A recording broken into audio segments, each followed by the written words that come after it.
thank all of you for commiserating with us in this trying time. And above all, having served with the late, I would like to make a brief eulogy, and I would examine or look at my father in 5 categories: the family man he was, the philanthropist he was, the warrior he was, the politician he was, and finally the farmer he was. Your Excellency, with your permission, I would proceed this way. I would begin by making a correction in the order of service. That's why you see there is this mix-up here. My father actually had 3 women. The first one was Asimwe Theodora, originally from Chigezi. Then Kisoro. She and the family relocated in Chitagwenda, where they reside. It's unfortunate she's no more. Currently, he's survived by 2 widows, not 1.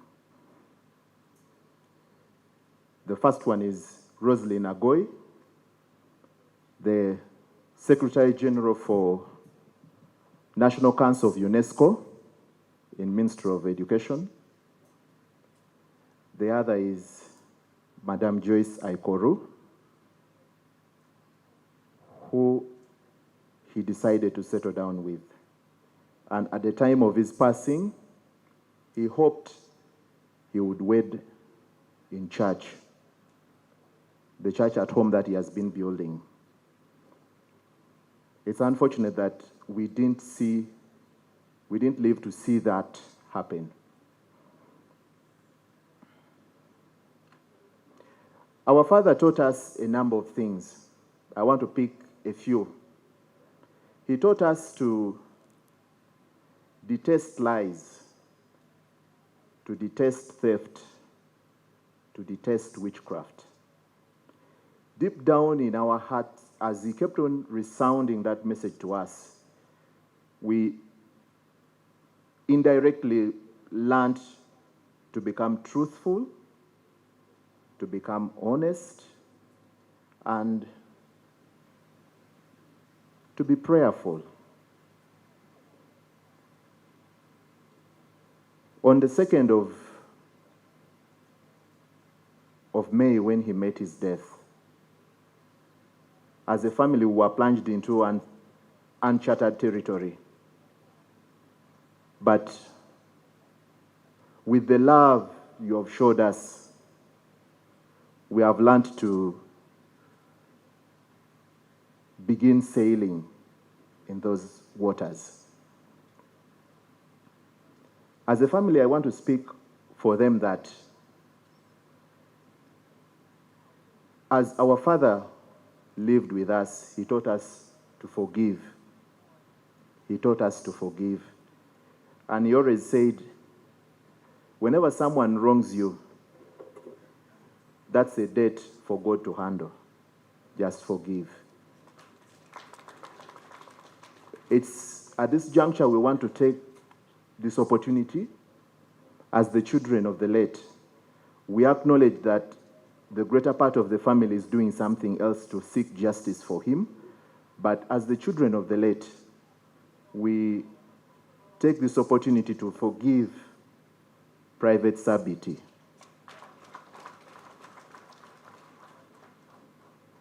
May his family find rest.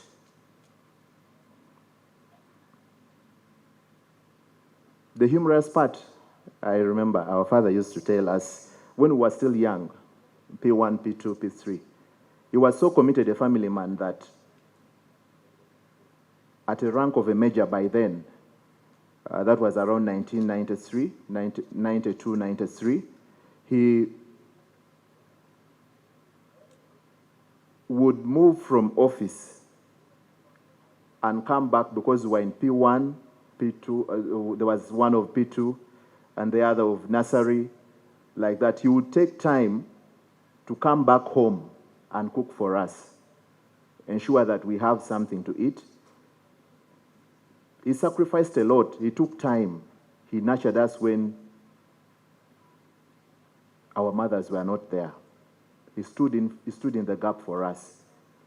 And as we stand here to eulogize him, we won't forget that part, that he loved us in his own way,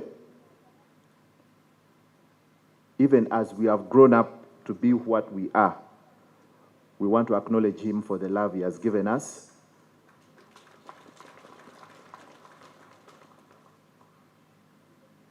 We shall not forget.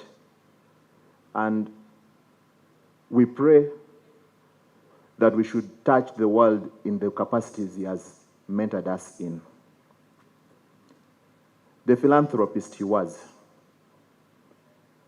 Our father, when he became the district chair of Oyam, moved out of the army, he began socializing with the civilians.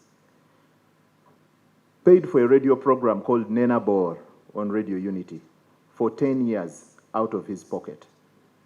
And on that program of Nena Bor, he taught the Lao community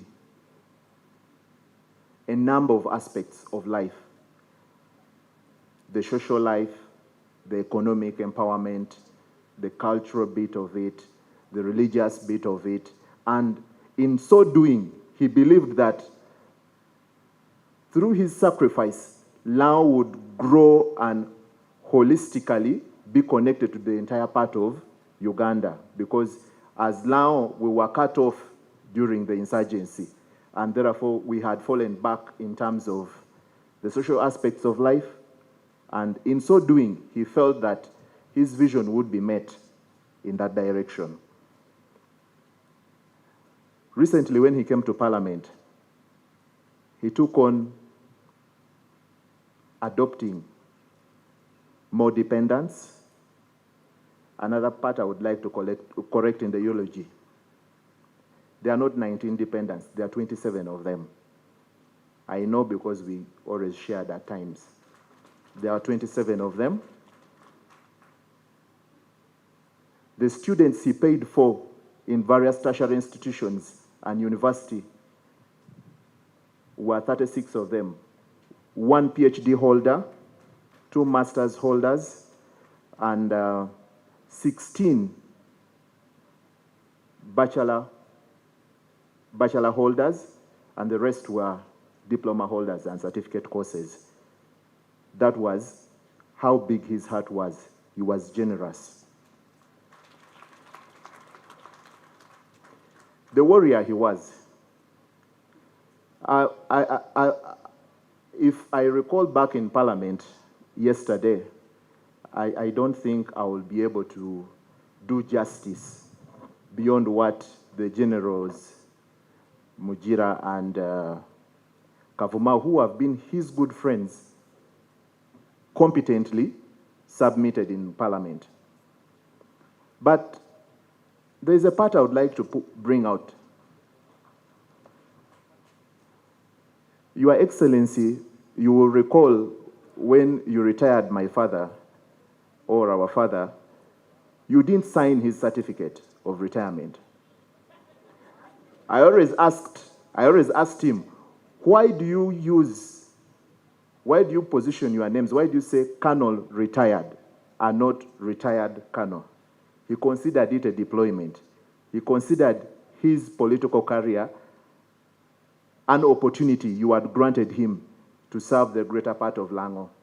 He considered that in time to come, if his political career had ended, you would always welcome him back to the family he had known. This is what we always shared. So I always wondered why Colonel retired and not retired Colonel. And some of you will have already seen him use that, and it was so specific. Colonel retired. Yeah, while he left UPDF, the family he had known, He joined the reserve forces, where they welcomed him. He shared a lot with them and interacted with them, I would see. In so doing, that's why this young man is here.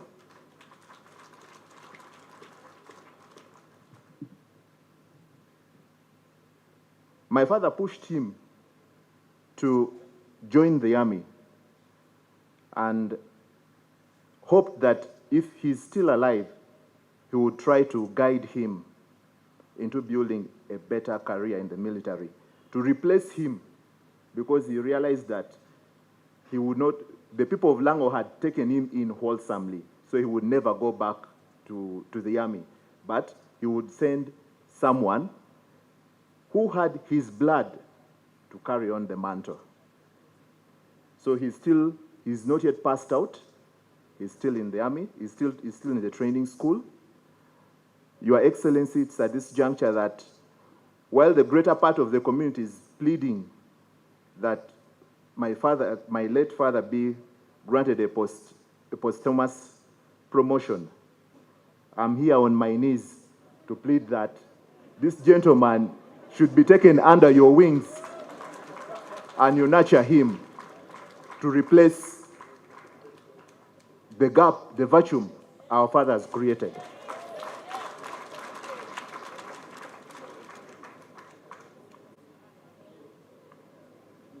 The politician he was.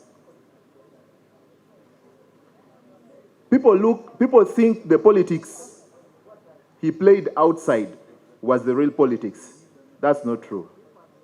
We had a political arena of sorts in our compound. At one time, I contested as the male representative for Oyam Town Council on the UPC ticket. Now you can see how it is on the UPC ticket. That was in 2010. Then,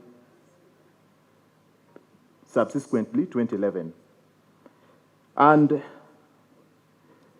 the politics we played at home was somewhat tough. But eventually, he toned down, he accepted what had happened, and I think the General Kavuma must have rubbed him well, because eventually he became appreciative, he became accommodative of me, and by the time of his death, we had reconciled our political differences. To the extent that, yes, I am here. 2, I'm in the NRM now. 2, to the extent that I'm the coordinator of the Mohozi Kanayerugaba Army project in Lao. I'm the chief coordinator. That is how the politics played out at home. A lot of you kept on talking about the politics outside, but I prefer to bring the politics at home so that you would be able to see what exactly happened, the picture of what we had at home. And some of you know how tough he was. So anyway, that was it. So at the time of his death, we were able to see through the same lens of politics, the number of issues in Uganda. And I thank God for that, because I had that time. If that wasn't the case, that wouldn't have happened. The farmer he was. Your Excellency, I would like to report that he adopted all your programs wholesomely. And the 4-acre model you have always talked about, he took it to another level. At the moment, in the whole of Lango, we have the only garden for apples. in Lango. We have the only garden for apples. We have got fish ponds that he has been working on. And at the time of his passing, he was talking to the Honorable Minister for Cooperatives to come and group the locals into a cooperative union to handle fish farming ably. He's got the dairy farming. He's got the goats, a number of things. That is how good he was. I want to sign off with 2 remarks. That my father was a very enterprising person. This most of you attested to in Parliament, and still most of you will attest to as you eulogize him. For it. That was who he was.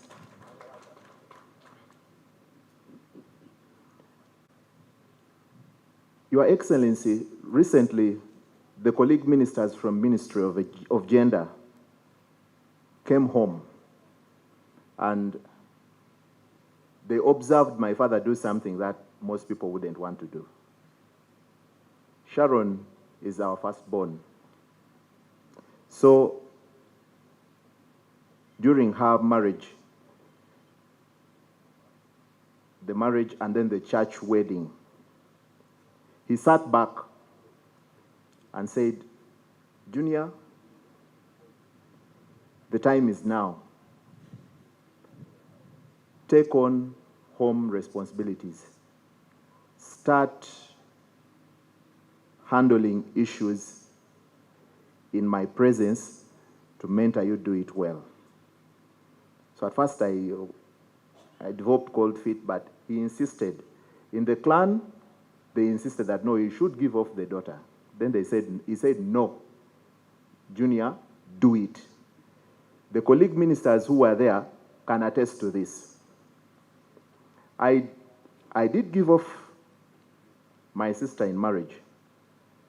Little did I know that today he would not be around. And today, I would be charged with some responsibilities in regards to her staying where she's been married. Responsibility came in a way that I didn't expect. But that day when I made my speech, I said, I thanked him very much and I said, I thank you for acknowledging a change of guard. And I remember I made that statement and told the people that what they have seen, they have witnessed is a change of guard. It may not have happened the way he wanted, but this is where we are. We are at it, and the responsibility finally has fallen back to me. It's only unfortunate that I didn't have more time with him to mentor me into this. But again, I'm glad because I have all of you. I'm glad I have all of you. The love you have showed us from 2nd of May to date, we pray that you do not forget it. We pray that you run by us whenever we call. For the late Machuduogo is not around. But whenever you look for Machuduogo, you will see Machuduogo in us. You will see Machuduogo in us. I have given 5 platforms I've decided to eulogize my father in. And if you look at that, here standing before you, he indirectly pushed all of us in those positions. He's the warrior my father was in the army, plus her. Incidentally, I'm the politician of the family. Incidentally, the politician and the farmer, by the way. He is a lawyer, an administrator, an engineer.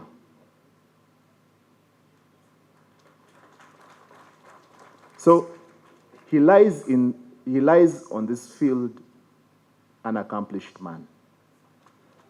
He lies an accomplished man, and we thank God for having given him to us and the entire country, and finally seeing it fit to take him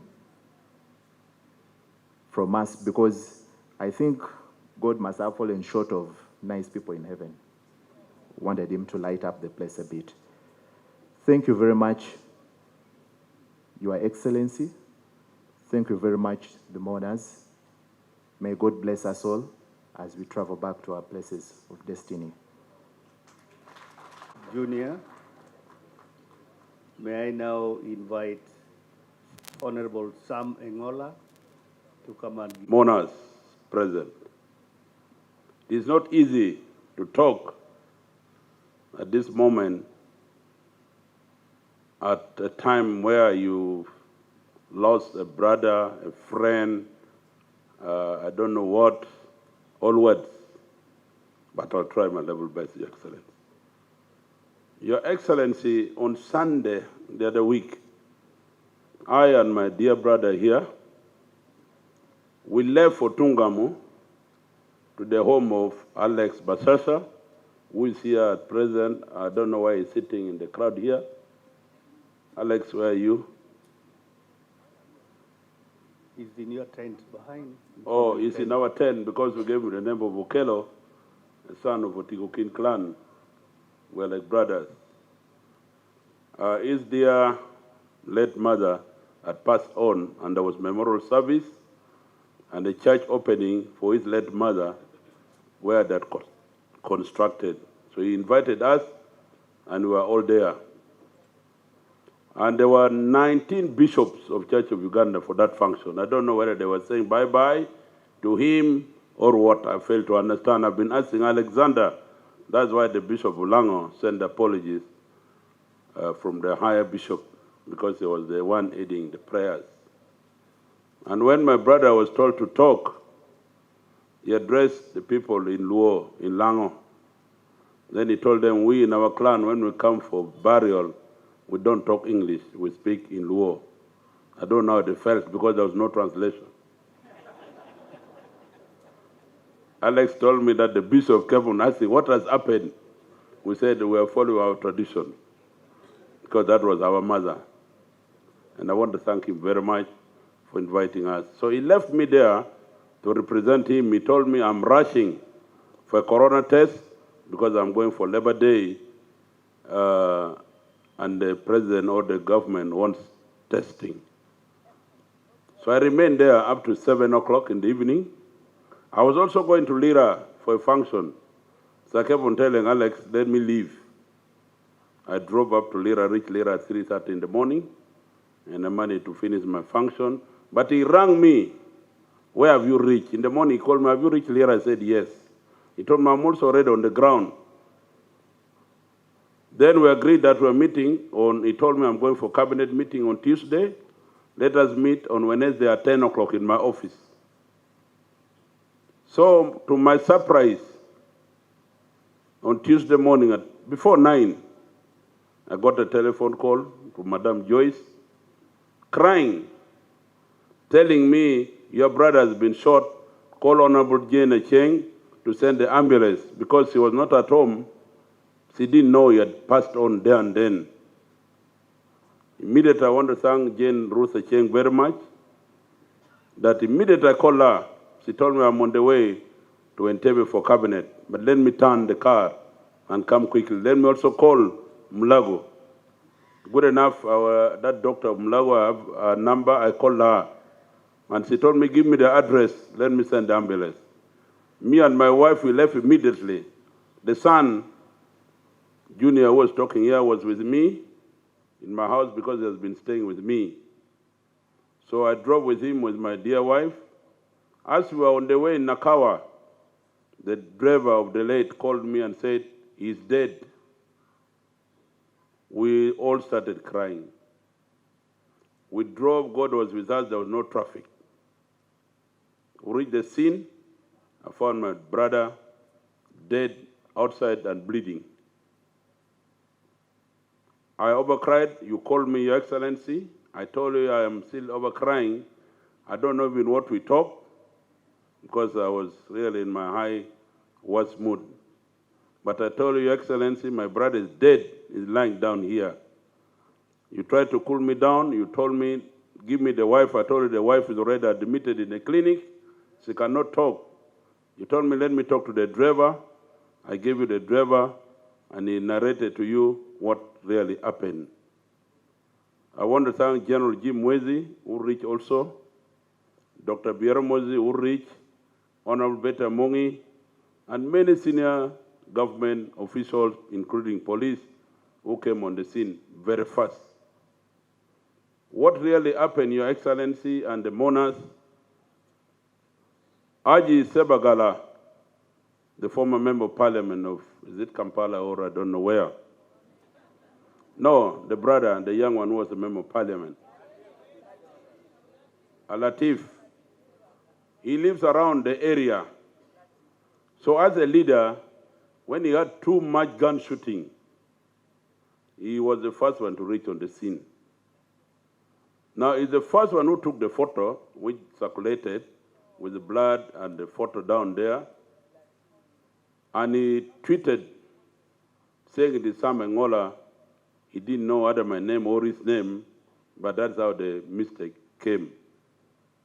So when I reached on the scene, I found him there. Then he's the one who narrated to me all what had happened. Then the army came, CMI came, police came, many officers came, and each one started doing their own work. But we were there up to 1 o'clock when they removed the body. I don't want to say much because it is in the hands of government and God. So many people, the whole world rang till my phone jumped out to take it to remove all the messages on my phone because they said, I am dead, I am alive, but God will make me live more longer. I told the mourners the other day that it is the second time I'm dead.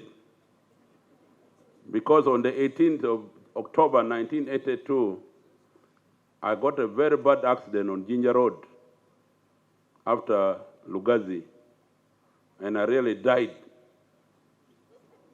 It's a very serious thing. Because my best friend called Loka, we were four in the car going to Kenya at 6 o'clock in the morning. We got a head-on collision with a trailer. Then I and him, because I was the one driving, were dead. So they took us to a mortuary in Lugazi Hospital. I always don't forget. So at about 10 o'clock, when President Obote was still there, he sent his special ambulance like those were of yours, Your Excellency. When they came to pick us from the mortuary, they picked my friend. When they were carrying me, somebody heard me saying, aye. Then they said, this one is alive, but I'd already stayed in the mortuary. I was broken into 9 parts. That's why I said I'm too much more than God's man when people are talking of being saved. So they took me to Mbuya Military Hospital that time. It was one of the best hospitals in Uganda, better than even Mulago. And I was flown to Nairobi for 4 months in the hospital. Intensive care. They did all what they could. So today when I'm driving over 100 kilometers again, I remember that I'd said I'll never drive over 40 kilometers. So when I heard that I was dead, I said, after this, I'm going to make the biggest prayers to thank God for making me live alive. Your Excellency, brother, and his wife and the family. The wife is a strong lady. I want to thank her in front of everybody here. Joyce called me when I reached there, and Honorable Cheng went to talk to her to bring her to where we were I don't know how many hours they took to convince her, to tell her that your husband is not there. When she called me, she thought the husband was still alive. On Sunday, I went with her to Mbuya, to Bombo, to take the clothes for dressing him for coming here today. First of all, I refused. I told her, I'm not going to take you because you're going to faint. You're going to have no strength for today's prayers and then for the burial of your dear husband. He told me, no, I will be strong. God is there. I was fasting for 21 days before, in the middle, then this thing happened. I knew something was happening, so I'm very strong. I thank her for that. So when we reached Bombo, I want to thank the colonel who welcomed us, Major Tapi, Dr. Chen, and those few officers who were there. I found them waiting for me because Honorable Chen already called them and gave me the number that we were going there. When I saw the body of my brother, they know what happened. I don't want to say.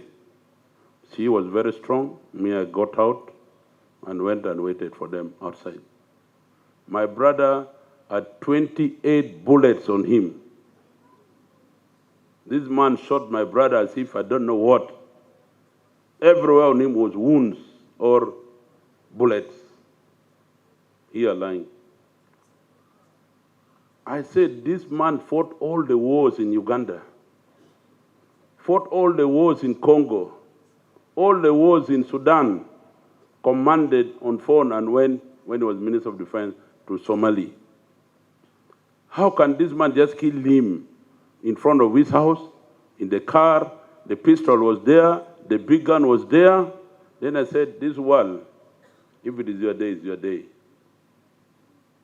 It was his day because the escort in front had the gun, the chief bodyguard had a gun, he had a pistol, but he has died.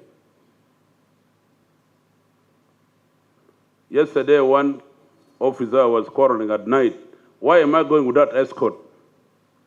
I told him, my friend, my brother has died with escorts. God is the only man, God is the only man going to be my escort. Leave me alone. I drove at night home. I told him on Sunday, I drove from Tunga to Lira, I reached at 3 with only my driver, and there was nothing because God was there. If it is your day, it is your day. Okello used to tell me so many things. The son of Okello, the brother is saying to you here,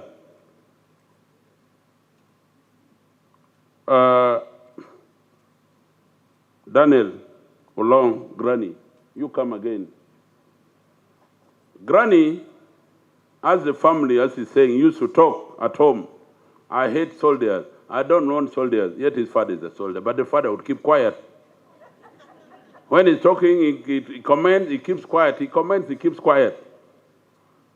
One Sunday, they were sitting at home, and he, as he had this connection, he called a recruiting officer when they were recruiting army in Jinja. Then he told his bodyguard, they were all at the family level sitting together, said, bodyguard, bring my car, the lead car. Get this man, pick only your ID, don't pick anything. Put him in the car, take him to Jinja. Now you are going to be a soldier. Always say you don't want to be a soldier. They drove him to Jinja. When he reached Jinja, they found they were waiting for him. The service air all removed his clothes, threw them away, gave him a military uniform, said, now you are going for training. He has been in Morto for the last 8 months. I want to thank the Army Commander, CDF, when I requested him that allow him to come and bury his father. Immediately in the morning, he reached and said they sent a car to pick him from where he was to bring him. Now he's a soldier. He used to say he doesn't want soldier. Thank you, everybody. Senior discipline boy now. Your Excellency, Sharon Agweng Okello, the only daughter, is a police officer. She's ASP. when Kaiura was the commander, they were recruiting. Okelo told me my daughter has done computer engineering. She's just at home here with me, and she's the only daughter. I don't want her to go anywhere, even to marry. I'm happy the husband is here. She's married now. Muko, can you stand up for recognition? Full wedded. So Kaiura told me, tell your brother the daughter should be in Masindi by 1 o'clock. That was about 9:10 in the morning. He drove with the dear daughter to Lira to buy a gumboots, basin, shaver hair, and reached 5 minutes to 1 o'clock in Masindi. And she joined the police. She has worked in Bale, Moroto. Now she's the one in the computer engineering commanding these cameras, which is working. SP. She just got a baby 4 days ago. So the baby will not see the grandfather, but we're there to help. Howard Okaka, senior lawyer, he graduated from Mukono University. Currently, is working temporarily in the Court of Appeal in Uganda. Brian Brainy just graduated last year. He did in medicine or in the technology of laboratory technician. We had tried Mulago, and he's still out. Frank Samuel Jr., the one who just talked at the head, was a youth councillor, LC5, in Uyam, as he confessed himself, under the ticket of UPC that time. But now we talk to him slowly. Now he's NRM, as you heard him saying. But as he was a youth, the father was a chairman, NRM of Uyam, because he was LC5. He would sit in the front, and the son would be at the back there, which was a good debate in the area. Now you have heard what he has said. We're there to help him to do what he wants to do. The rest, I'll leave Joyce to talk. The dependents, there are many whom Okelo has been helping. I want to show you, before even Joyce wanted to show, 2 young girls whom Okelo brought 3 days to his death from Uyam. There are some 2 young girls I've been showing them at home at the morning place to show how kind Okelo was. Engineer Wana shocked me when he talked. There are 2 big girls, Florence Keda Miniti Kwene,